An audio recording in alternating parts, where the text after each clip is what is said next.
जी अस्सलाम वालेकुम dear students. आज का हमारा टॉपिक जो है वो फंक्शनल बजट के मुतल्लिक है।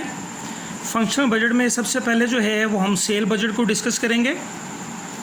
डाटा जो है वो आप लोगों के सामने है, ठीक है।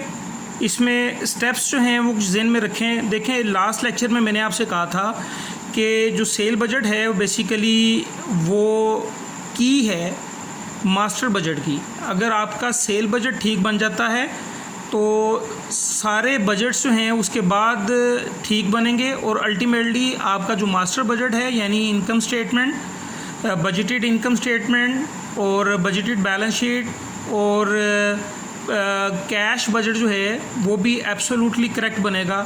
सबसे पहले आपके सामने ये एक एग्जांपल है, ये स्टेप्स देख लें। Steps for preparing a sale budget. जी मैं उम्मीद करता हूँ कि आप इसको देख रहे हैं। इसमें पहला स्टेप ये है कि record the projected unit of sales, कि आपने जो प्रोजेक्टेड यूनिट ऑफ सेल्स हैं उसको रिकॉर्ड करना है, यानी आपकी बजटेड जो सेल यूनिट्स हैं उसको रिकॉर्ड करना है। फिर नेक्स्ट स्टेप है record the projected selling price per unit. एक यूनिट की सेलिंग प्राइस रिकॉर्ड कर लेनी है।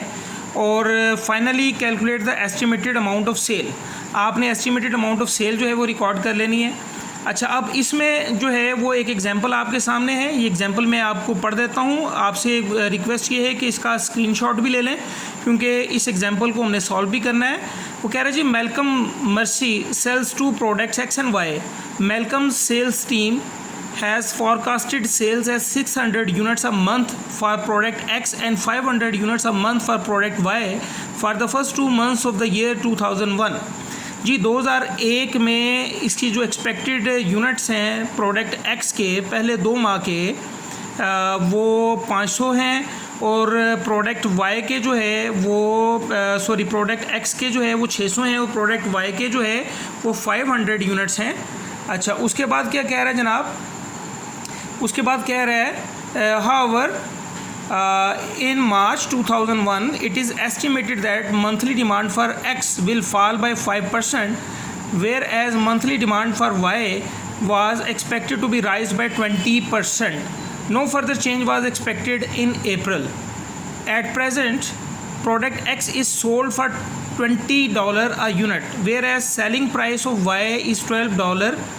In January, sale price of X is expected to rise by 5% and by $2 in March, whereas in February, sale price of Y is expected to fall by 15%. No further changes were expected in budgeted period.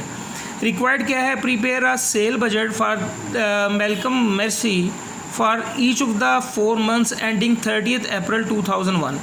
In nutshell, इस example में ये कहा जा रहा है कि 2 products हैं X और Y और दोनों प्रोडक्ट्स की जो मंथली फॉरकास्टेड सेल्स जो डिमांड है पहले 2 माह की उसने बता दी।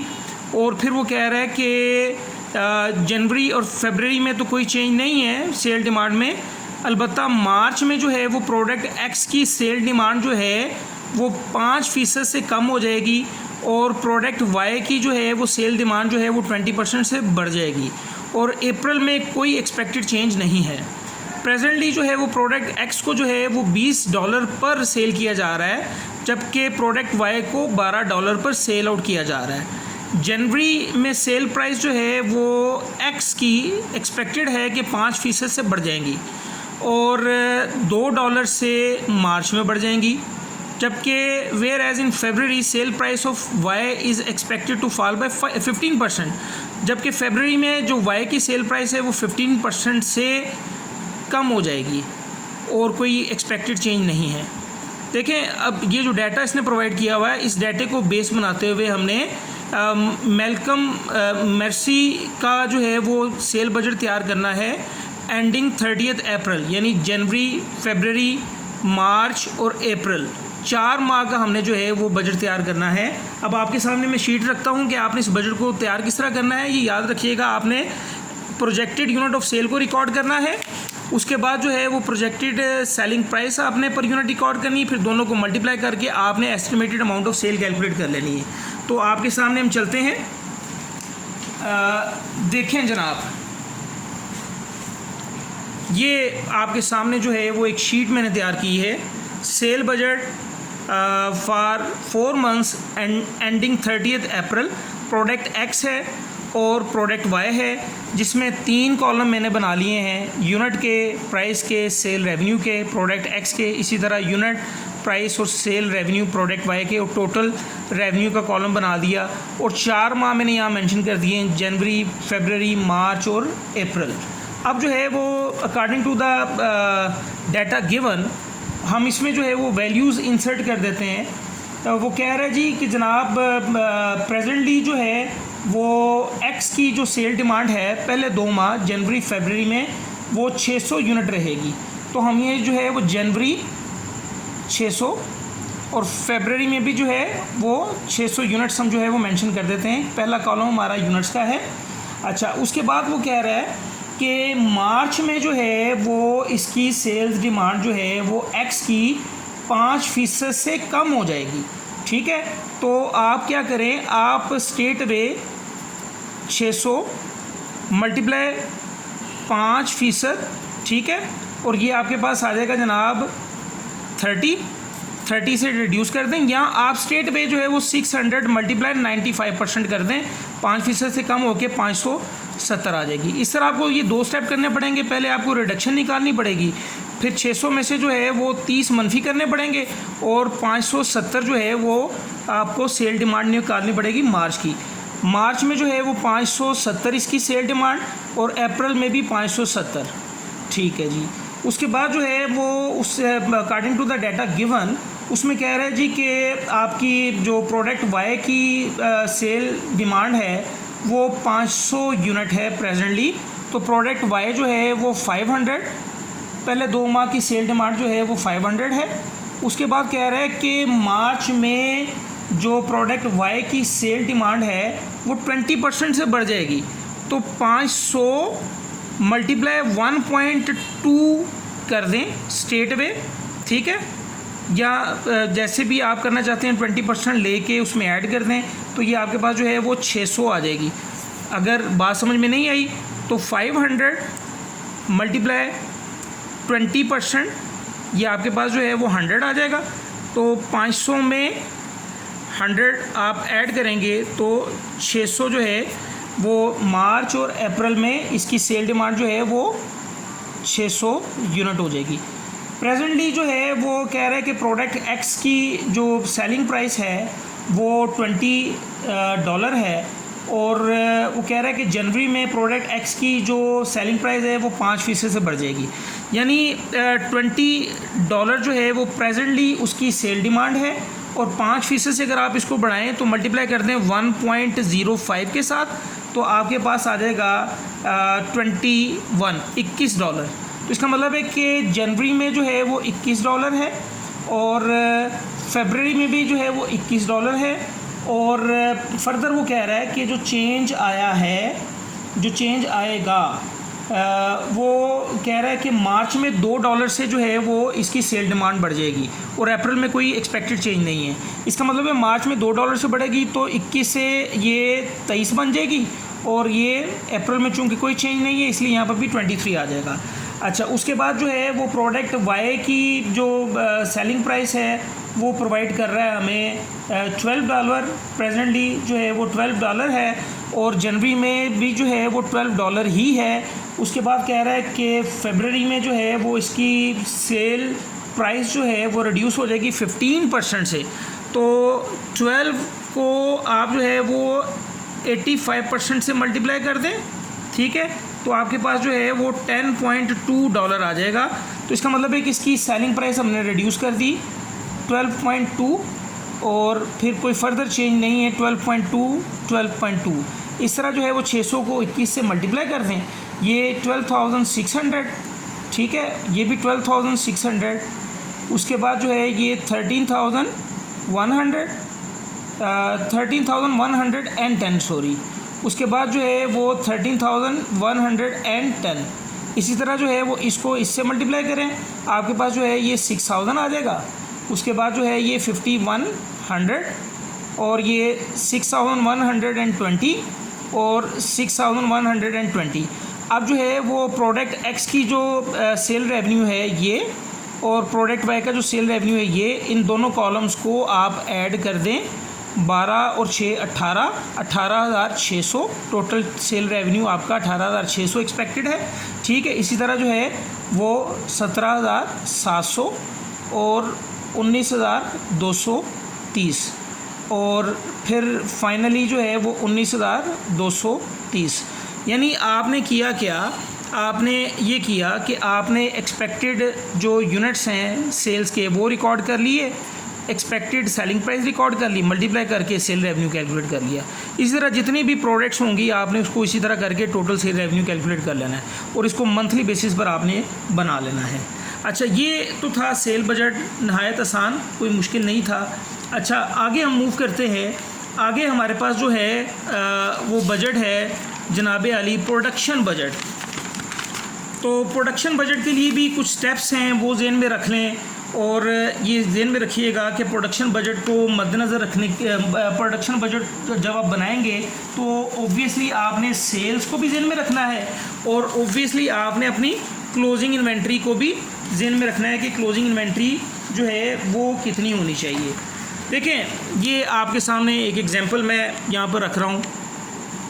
देखें, steps of preparing production budget. पहला स्टेप क्या होगा, record the projected unit of sale, कि आपने कितने यूनिट सेल करने हैं। ठीक है, फिर आपने रिकॉर्ड कर देना है desire number of units in ending inventory, कि आपको एंडिंग इन्वेंट्री में कितने यूनिट्स चाहिए। ठीक है, फ़र्ज़ करें कि आपने 1000 यूनिट सेल करने हैं और 200 आपने एंडिंग इन्वेंट्री में रखने हैं, तो इट मीन्स कि आपने जो है वो 1000 नहीं बनाना है बल्कि 1000 + 200 1200 यूनिट बनाने हैं। इन दोनों को आपने ऐड कर लेना है। तीसरा स्टेप आपका ये होगा, add sales and ending inventory to determine the units needed. उसके बाद जो है वो finally record the beginning inventory, यानी जो आपके पास ऑलरेडी इन्वेंट्री पड़ी हुई है वो उसको रिकॉर्ड करें और फिर ओपनिंग इन्वेंट्री को आप सब्ट्रैक्ट कर दें। ये आपके सामने देखें, एक छोटा सा जो है वो फॉर्मेट इसका ये ज़हन में रख लें प्लीज़। इसमें ये आप जो है वो मंथ जो है मंथली कॉलम बना लेंगे। मंथ फर्स्ट मंथ है, सेकंड है, थर्ड है, जनवरी फरवरी मार्च लगा सकते हैं। एक्सपेक्टेड सेल यूनिट्स आपने लेने हैं, कहाँ से लेने हैं, टेकन फ्रॉम सेल बजट। ठीक है, ऐड कर देना है डिज़ायर एंडिंग इन्वेंट्री, जो आपकी डिज़ायर एंडिंग इन्वेंट्री है वो ऐड कर दें इसमें। टोटल यूनिट्स रिक्वायर्ड आ जाएगा आपके पास। ठीक है, फिर आपके पास जो ओपनिंग पड़ी हुई है वो माइनस कर दें, तो यूनिट जो आपने बनाने हैं आपके पास वो यूनिट्स यहाँ पर इस फाइनल रो में आप वो ऑब्टेन कर लेंगे। अच्छा, अब एग्जांपल जो है वो देखते हैं। देखें जनाब, ये यहाँ पर ये कह रहा है जी कि ABC, होप आप जो है आपको नज़र आ रहा है, तो मेरे पास जो सोर्सेज हैं मैं उसके मुताबिक जो है वो ये वीडियो रिकॉर्ड कर रहा हूँ। देखें, वो कह रहा है ABC manufacturing expects to sell 20,000 units in September 2004। सितंबर में जो है वो एक्सपेक्टेड सेल जो है वो 20,000 यूनिट्स की है and company expects to increase sale volume by 10% each month on previous month's figure. यानी हर महीने जो है, हर आने वाले महीने में इसकी जो सेल्स डिमांड होगी वो 10% से बढ़ जाएगी।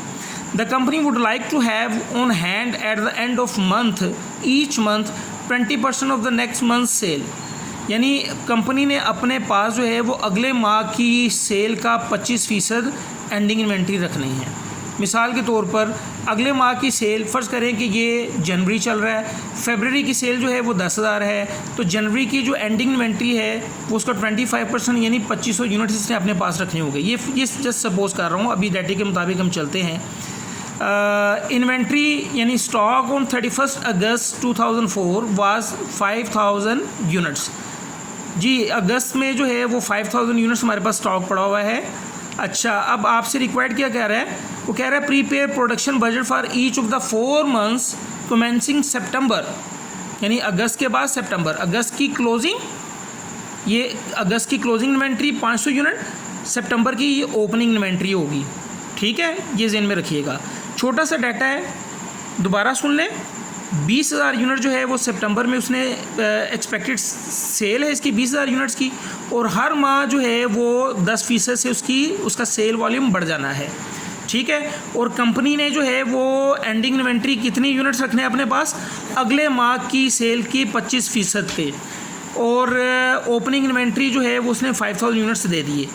ये जो फॉर्मेट आपके सामने है इसको आपने ज़हन में रखना है। इस फॉर्मेट के मुताबिक जो है मैंने यहाँ आपके सामने ये एक फॉर्मेट बनाया है, तो इसको हम लेके चलते हैं। तो production budget for the 4 months commencing September 2004। अच्छा, अब जो है वो सितंबर है, अक्टूबर है, नवंबर है, दिसंबर है, 4 माह का जो है वो बजट हमने बना के देना है इसको, प्रोडक्शन बजट। अब इसके मुताबिक जो है अकॉर्डिंग टू द डाटा वो कह रहा है जी कि हमारे पास सितंबर के जो यूनिट्स हैं, हमारे एक्सपेक्टेड यूनिट जो है वो 20,000 होने चाहिए। तो एक्सपेक्टेड यूनिट ऑफ सेल सबसे पहले आप लिख लें यहाँ पर, expected units of sales 20,000 units. अच्छा, अब कह रहा है कि हर माह जो है वो आपकी जो सेल है वो 10% से बढ़ जाएगी। तो इसका मतलब है कि 20,000 का 10% 2,000 आएगा। ठीक है, तो 2,000 जो है वो 20,000 में ऐड करेंगे तो 22,000 यूनिट जो हैं वो अक्टूबर में आ जाएंगे। या आप स्टेट वे इसको यूँ निकाल लें, मल्टीप्लाई कर दें 1.2 के साथ, 20 के साथ, तो ये 22,000 यूनिट्स आपके पास अक्टूबर के आ जाएंगे। तो ये यूनिट्स आपने यहाँ पर 22,000 लिख दिए। अब नवंबर की जो सेल होगी वो 22,000 यूनिट्स मल्टीप्लाई 1.20 कर दें, ये आपके पास जो है वो 24,200 आ जाएगी। तो नवंबर की जो एक्सपेक्टेड यूनिट्स ऑफ सेल है वो 24,200। उसके बाद जो है वो दिसंबर की जो सेल है वो 24,200 मल्टीप्लाई 1.20, क्योंकि हर माह जो है वो 20% से सेल वॉल्यूम जो है इंक्रीज़ कर रहा है, सॉरी 10% से। इसको जो है वो 1.2 की 1.10 22,000 और 1.10 ये 24,200, ये ठीक है फिगर। और 1.10 ये हमारे पास जो है वो आ जाएगा जनाब 26,620। यानी हर महीने जो है वो आपकी सेल डिमांड जो है वो 10% से राइज़ कर रही है। तो फर्स्ट मंथ जो है वो हमने 20,000 यूनिट्स ले लिए। ठीक है, तो 20,000 जो है उसको मल्टीप्लाई कर दिया 1.10 के साथ, तो ये 22,000 आ गया। अच्छा, उसके बाद जो है वो नेक्स्ट मंथ में जो है वो हमने 22 को 1.10 के साथ मल्टीप्लाई किया, 24,200 आ गया।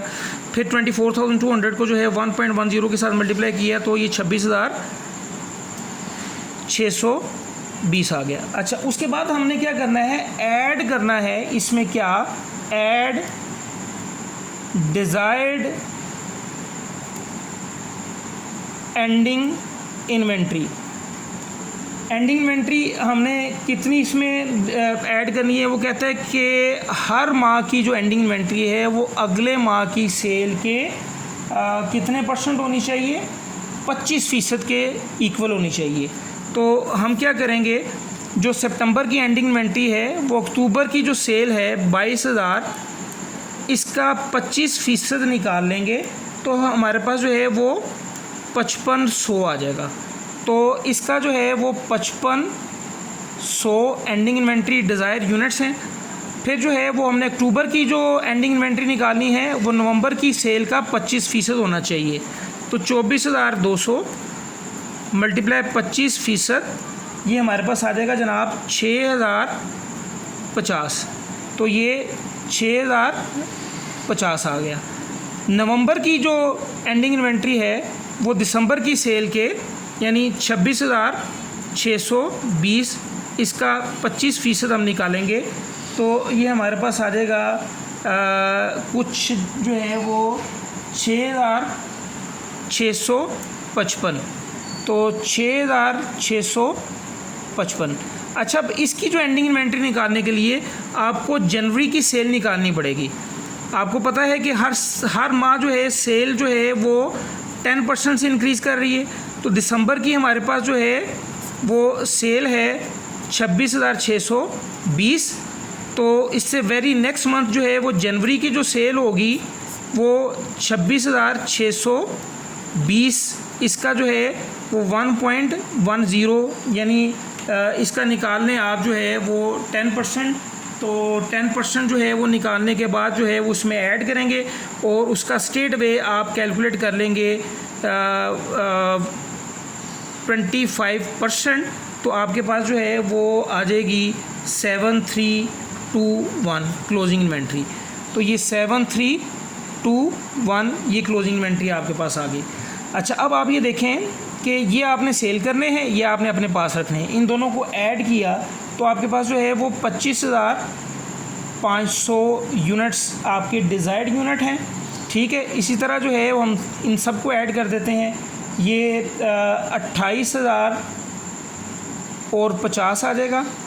इसी तरह जो है ये 30,855 आ जाएगा। ठीक है, और ये 33,941 आ जाएगा। अच्छा, अब हमने इसमें से लेस करना है। देखें, ये यूनिट हमने सेल करने हैं सितंबर में, और ये हमने अपने पास रखने हैं एंडिंग इन्वेंट्री। हमारे पास कुछ क्लोजिंग इन्वेंट्री पड़ी हुई है, वो इसमें से लेस कर देते हैं। ठीक है, लेस कर दें ओपनिंग इन्वेंट्री।